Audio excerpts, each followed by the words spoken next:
नमस्कार शेतकरी मित्रांनो. या ठिकाणी तुम्ही बघत आहात मका लागवड केलेली आहे आणि किती मोठ्या प्रमाणात तण आहे. तर याच्या आधी सुरुवातीला पावसाळ्यामध्ये इथं मका लावला होता. पावसाळी मका निघाल्यानंतर परत मक्यावर मका हे पीक घेतलं आणि या ठिकाणी तुम्हाला जे बघताय की एवढं तण मोठ्या प्रमाणात का आहे. तर ह्यावेळचा पाऊस कसा पडला आहे सर्वांना माहीत आहे. सतत संततधार पाऊस पडल्यामुळे तणांची वाढ मोठ्या प्रमाणात झाली आणि हे जे शेतकरी आहेत त्यांना तणांवर प्रभावी नियंत्रण मिळवता आलं नाही. कारण की सतत संततधार पाऊस चालत असल्यामुळे नंतर तणनाशक मारून फायदा झाला नाही.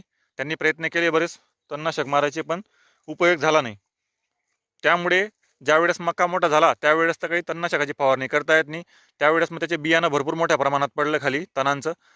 आणि त्यानंतर परत आता बघू शकतात, आता मोकळ्या पाण्याने हा मकाची लागवड केल्यामुळे मका एकसारखा उतरलेला आहे एका लाईनीत व्यवस्थित मोकळं पाणी भरल्यामुळे, पण तणांची वाढ सुद्धा मोठ्या प्रमाणात झालेली आहे. तर कधी कधी नैसर्गिक फॅक्टर असे असतात की जे आपल्या हातामध्ये नसतात. किती आपण प्रयत्न करायचा म्हटला तर आपल्याला प्रभावी नियंत्रण तणांवर मिळवता येत नाही, जर हा संततधार पाऊस चालत राहिला तर.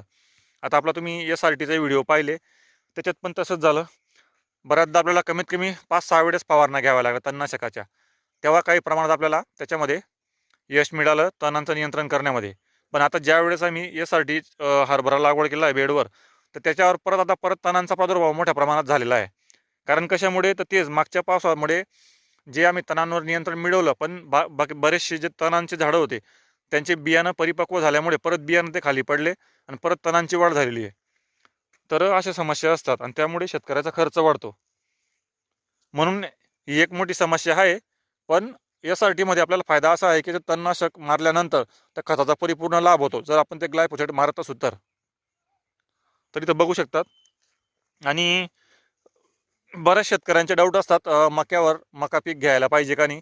तर ज्यावेळेस हा मका पूर्ण मोठ्या अवस्थेमध्ये होईल त्यावेळेस आपण याचा नक्की व्हिडिओ बनवू आणि तेही तुम्हाला पुराव्यासकट सांगू आपण.